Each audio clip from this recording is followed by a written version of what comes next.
Hi, I'm Roland Winbeckler, and this is cake decorating at CakeSuppliesPlus.com. Okay, this time we're going to go ahead and try some of these airbrushes and see how they work. You want one that works well. I'm going to just demonstrate the smaller ones here. I already have a video on the Aztec, but the ones I'm going to demonstrate are these two right here. Okay, first I'm going to put the Pegasus through its paces. We're going to start by making a few loops.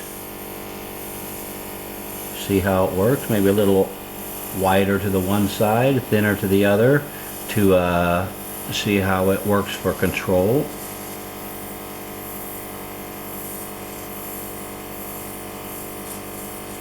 That seems to be fine.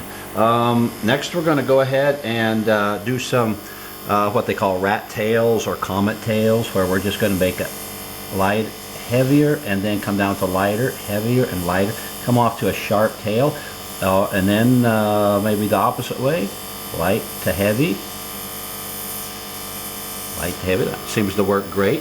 Another thing that we want our airbrush to be able to do is to make small dots, and small to medium to large dots. So we'll start with some little small ones here, and then let them gradually increase in size to as big as you want. So that seems to work great for that.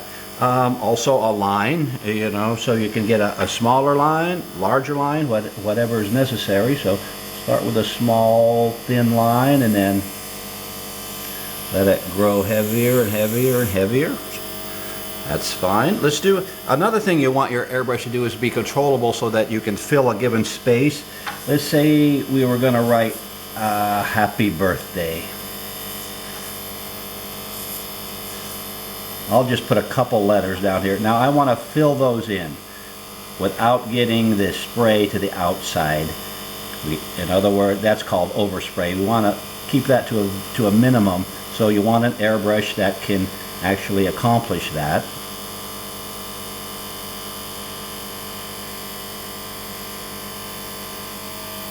So it seems to do well with that. Let's do some circles.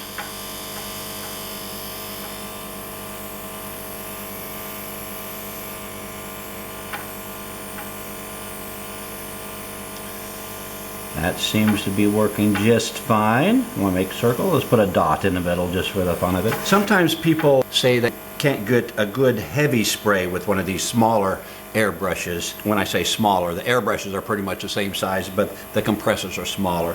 But let's just see if we can. I'll spray the bottom edge here. I don't know. I think we could cover just about anything you want to cover with that. So I would rate this airbrush as excellent. Okay, now let's try another one of these small airbrushes. Now these are very similar, and there are others that are very similar to these, so you can expect all these to work about the same. And we're going to just start by making some loops, adding a little more color to the one side. Again, that just kind of illustrates control, to see if the airbrush is controllable in that manner. It seems to be.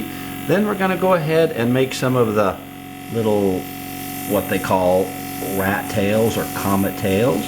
Heavy then light, or light then heavy, light then heavy. Then we'll do some dots. We'll see, we're going to start with little tiny dots.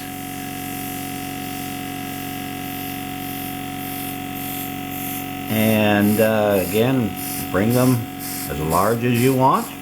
Okay, then we'll do a line. We're going to do the same thing, only with a line. So we're going to do, again, a small line. So it can be really pretty small.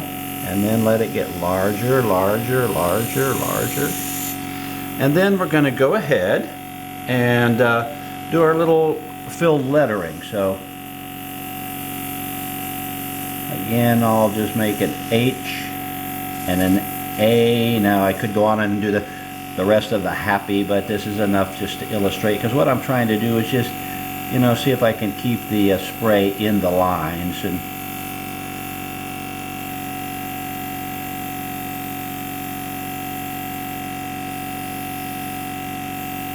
seems to work pretty well. Let's do some circles.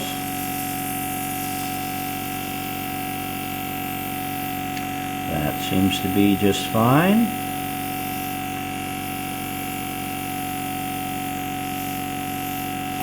Very controllable.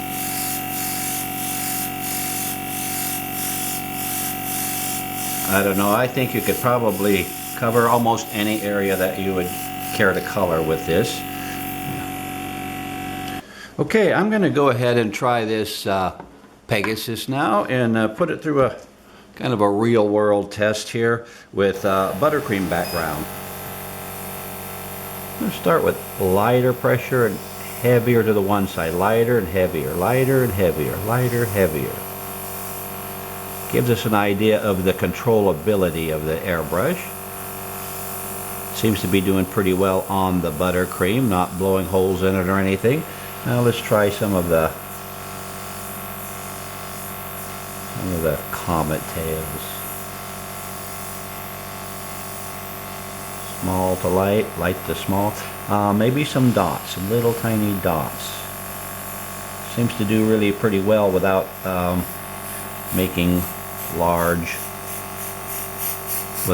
holes or any large indentations in the icing or anything.